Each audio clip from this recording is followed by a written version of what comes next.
The day started like any other for Jake Turner, a retired Special Forces sergeant who had traded years of combat, sandstorms, and midnight missions for the quiet comfort of a suburban neighborhood. He'd moved into Willow Ridge Estates expecting peace, a place where no one yelled orders, no alarms jolted him awake, and no one questioned what he wore or when he wore it. But what he didn't expect, what he could have predicted, was that the real battlefield would turn out to be his homeowners association, or more specifically, the one woman who ran it like a dictatorship, Karen Hollingsworth. Karen was the self-appointed queen of the HOA, a woman whose power came not from bravery or sacrifice, but from clipboards, fines, and a voice shrill enough to cut through concrete. And when she saw Jake walking to his mailbox wearing his old camo jacket on a cool autumn morning, she decided that this was the moment to unleash her absolute authority. Jake wasn't bothering anyone.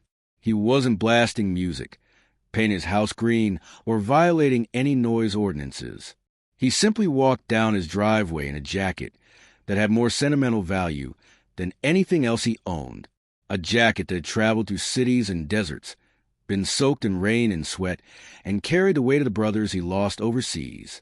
It wasn't fashion, it was memory. It was loyalty. It was identity. And Karen hated it.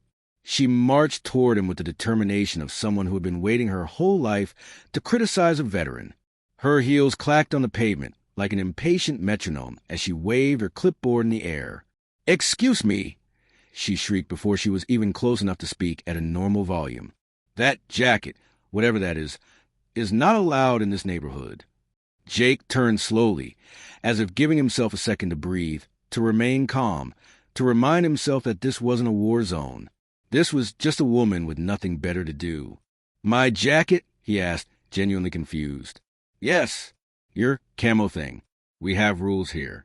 Dress code standards. And you are violating them." Jake blinked, twice, then let out a slow exhale. "Ma'am, this is my military uniform. I served in this for years." Karen scoffed so loudly it echoed. "Well, you're not serving now. This is a private homeowners community with a strict no military attire rule. It promotes aggression, and we don't want to encourage violence." Jake stared at her. Even his years in Special Forces hadn't prepared him for this level of nonsense. "There is no such rule," he said flatly. "Oh, there will be," Karen snapped. "I'm the president of the HOA. I can enforce what I deem necessary for maintaining community standards. So take it off. Now." Jake's jaw tightened. The same jacket that had shielded him in combat was now being treated as if it were graffiti on a wall. "I'm not taking it off," he said calmly. "This jacket means more to me than you can understand." Karen's nostrils flared like she'd just witnessed a federal crime. "If you don't comply, I will issue fines, citations, and even file a complaint with local authorities. You will not disrespect my rules." She walked away in a proud strut, convinced she had won. But Karen didn't know who she was dealing with. Jake returned inside, shaking his head, trying to shrug it off. But by noon, an email from the HOA arrived, signed by Karen herself, informing him of a $500 fine for visual disruption, along with notice requiring immediate removal of all military-themed attire. Jake actually laughed when he read it. This was absurd, illegal, and offensive. He'd spent 20 years protecting freedoms, including the freedom to wear the uniform of the nation he served. He tried to handle it calmly at first.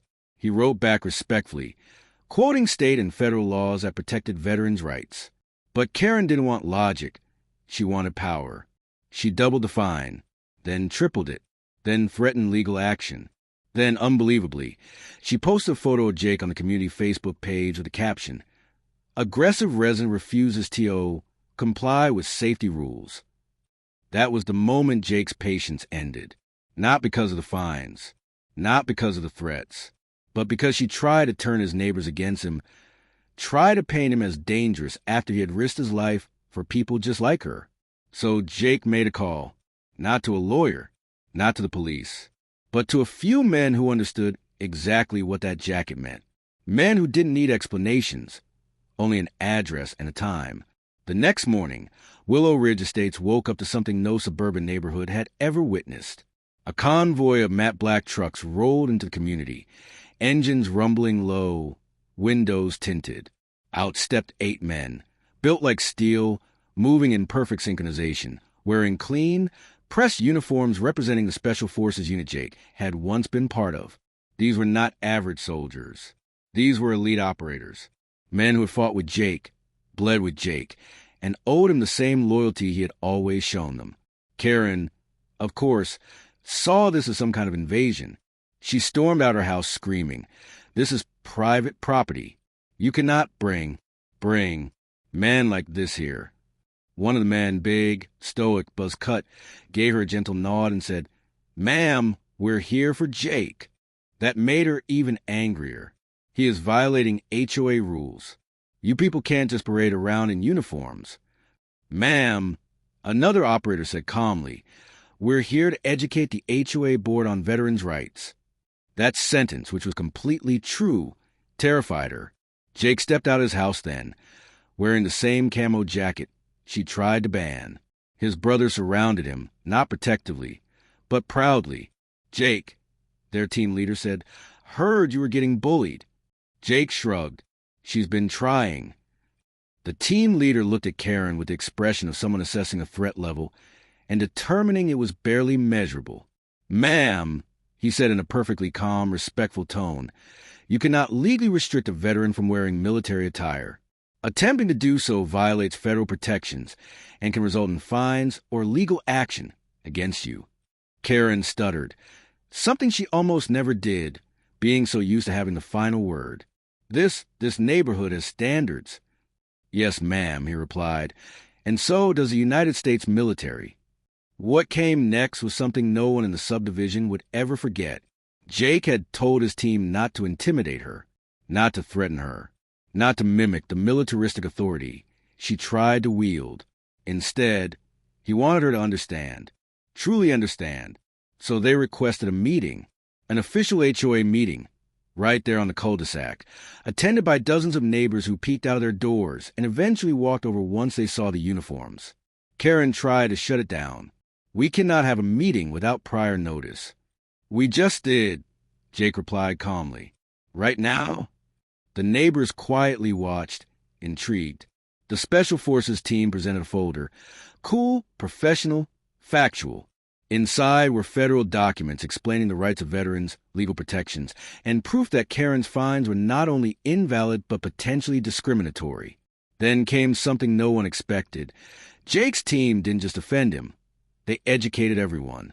They talked about service, sacrifice, brotherhood, PTSD, why some veterans wear parts of their uniforms long after they retire, not as symbols of aggression, but as symbols of memory and respect.